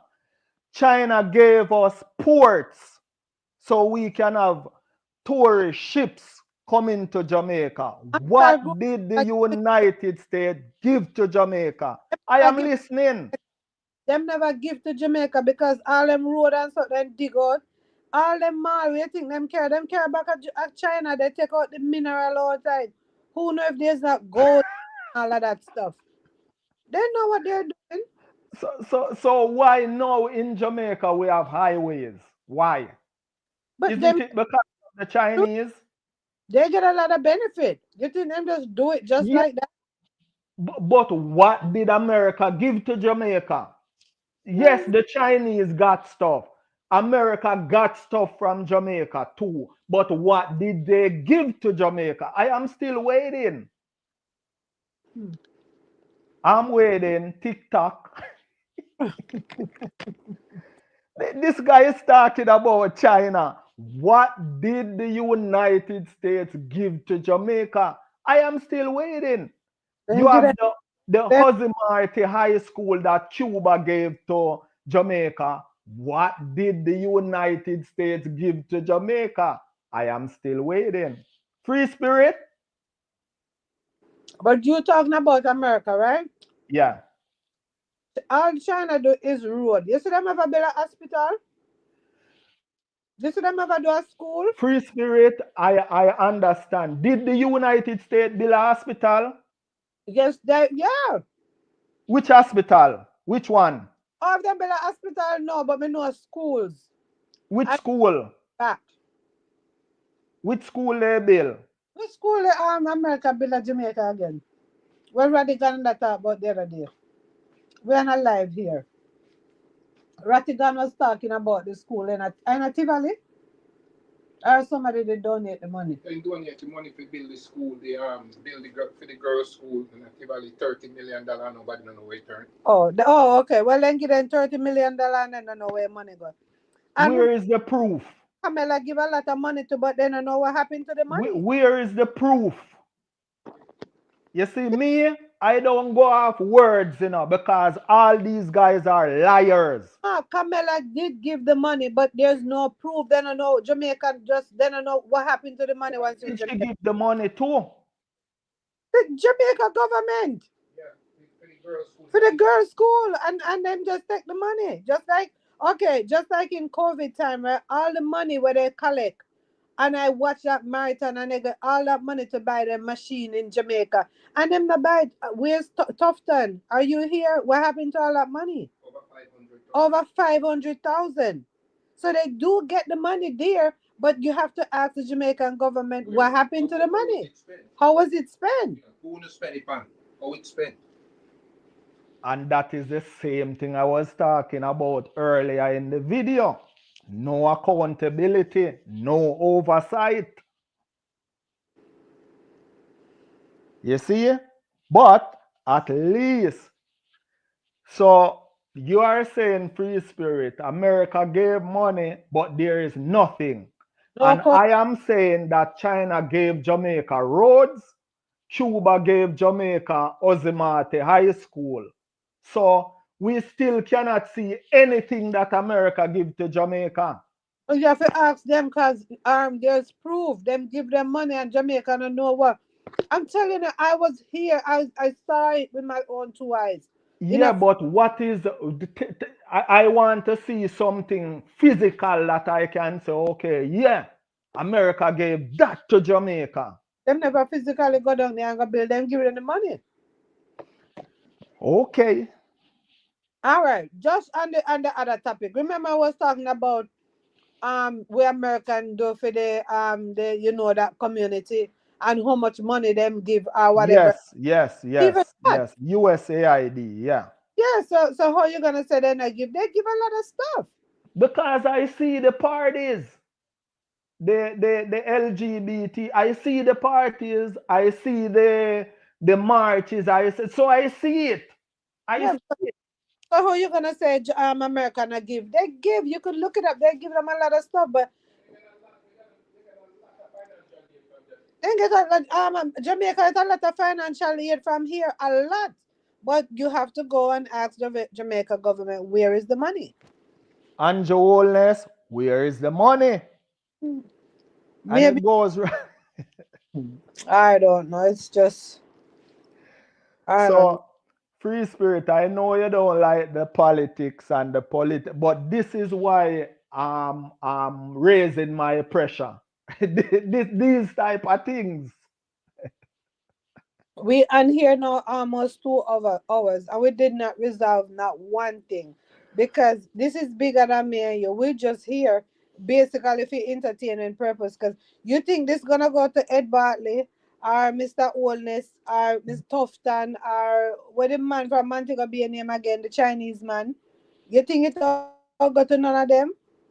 I mean, it's Boy, it all go to I it all go hope to it none of them. goes to one of them. My God. Or I hope it goes to a few people and they can realize what's going on in their country. It's a lot. It's a lot. It's a lot that's going on. I would love to move back home and open some businesses and pump back in my community where I'm from. But everybody is just so scared. It's always something going on. And that is why I'm saying that instead of sending the security resources to Haiti, how about spreading it out in Jamaica? How about securing the island? How about that, Mr. Anjoolness? This is what Look, I'm talking about. a security for Jamaica. What? Nothing. The one of them is the same thing. Yeah, it's bigger than me and you, yeah, Guru. They're so corrupt that it's shame. Pure corruption, Yeah, absolute corruption. Guru opinion is not my opinion. We share different opinion, guys. So Guru have a labor right, so that's why no, I'm Guru was a laborite. Because people probably hear all me talk and say, oh, it's a PMP that. Nah, nah, nah, nah, nah. I'm just Guru was a laborite. oh, God. So right. you see, people, you see me, I am just critical of things that I think that is wrong. You know what I mean? I try not to be biased. I don't say I don't have a little bit of bias, but I try not to be biased.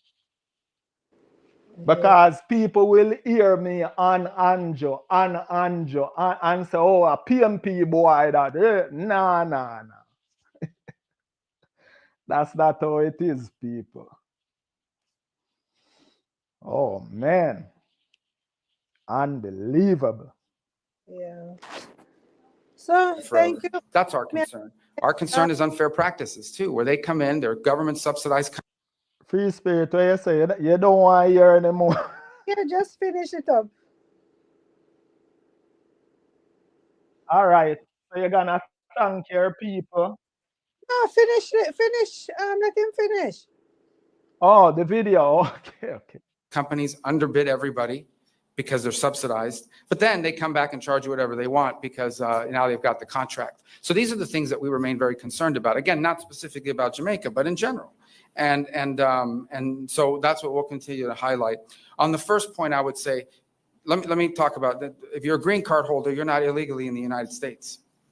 If you're a green card holder, you are legally in the United States. What the president has said, and I don't know how anybody can disagree with this, every country in the world has immigration laws. And immigration laws, if you don't enforce them, you don't have immigration laws. Over the last few years, we've had, 13, 14, 15 million people enter the United States unlawfully and irregularly. No country in the world can assume that. By the way, that's not unique to us, right? Even here in Jamaica, you've faced challenges of migration.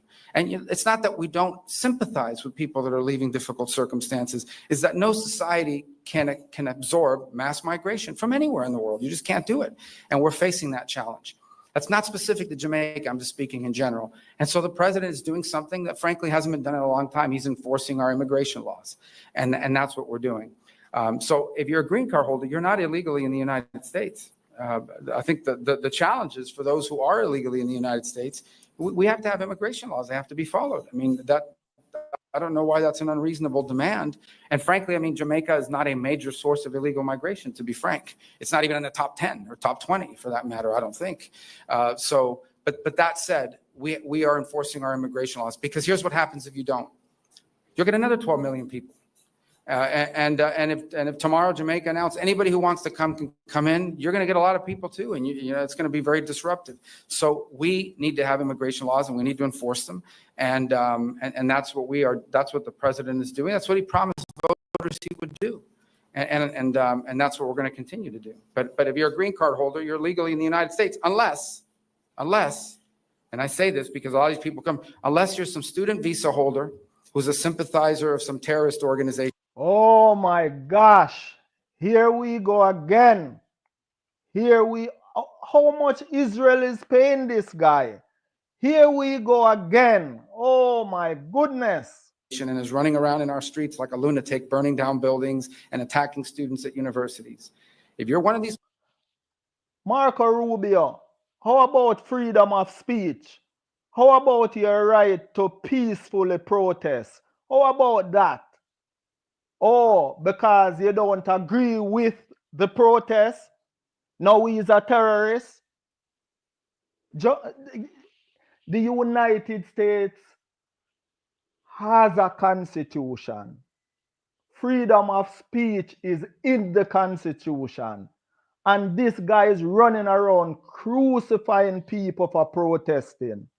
These guys, they are the devil. Lunatics that's going to put on a mask over your face and break into a student union center. Yeah, but a couple years ago, you guys were forcing people to wear masks and forcing people to stay home. So people, you can see the hypocrisy with these guys. Do what we say, and that's it. So a few years ago, if you didn't wear a mask, they want to put you in prison or wherever they want to put you. Now, if you wear a mask, we are gonna put you in prison to wear a mask. This is the stupidity. This is the insanity of this world that we are living. These guys are look at his face. Look at it. He is insane. He's nuts. Look at him. Free spirit. My blood pressure. And harass students, and we wouldn't have let you in the first place. If you had told us that, if you told us, I'm going to America, not just to study at your university, but to tear up your campus, we would have never let you in. And if you do that, once you come into the United States, we're going to kick you out. We're going to do that. And I don't care what terrorist organization. For peacefully protesting, you're going to kick out students for peacefully protesting. This guy is a lunatic. Him, Marco Rubio, you're a lunatic. Organization is supporting, we're going to kick you out. If you're a gang member, we're going to kick you out. Okay? If you're one of these violent gang members that's coming to the United States, then we're going to kick you out. That we're going to do. There's no doubt about it. But the president's very committed to that. And but if you're a green card holder and you're not any of these things, you're going to be fine. Prime Minister Holness and Secretary Rubio, as we close today's. So free spirit, do you think green card holders are fine? Yes, I think so. So long as they're not a problem. I think if that them will child support or them they have any kind of issue in the past, maybe they have a problem coming back. But a lot of people is scared here to travel if them not have any citizenship, you know? Yeah. Yeah. I know Canadians are not coming to the United States. Wow, it's crazy. The other day a Canadian woman was coming and they put her in some place for like 2 weeks. Wow. But you know what? A lot of these private detention centers are also for profit. Right.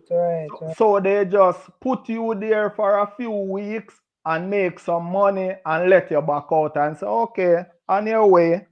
That's sad though. That's really sad, man. Very sad. That's sad. Very sad. Yeah, Guru. So good chatting, and It's almost done, free spirit. It's almost done. Press conference. We want to thank you for your engagement here today. We thank all of the members of the media and all of the other guests who are here, and we wish you safe travels and a happy rest of the day. Thank you. Okay, there you have it. Free Spirit, you want to tell your viewers and your subscribers anything? yes, thanks for watching, and always remember the fire inside of you burn brighter than the one that's around you, and just enjoy life. Take care. And Guru family, remember, my opinion is my opinion. Free Spirit is not into the politics thing, so don't feel like she is saying what I am saying. I am saying it and I'm saying it, and that is my saying. So, thanks for watching. Please thumbs up, share, subscribe, watch another video, and I will catch you in the next one. We are out. Bye. Later, Guru. All right, Free Spirit. Bye.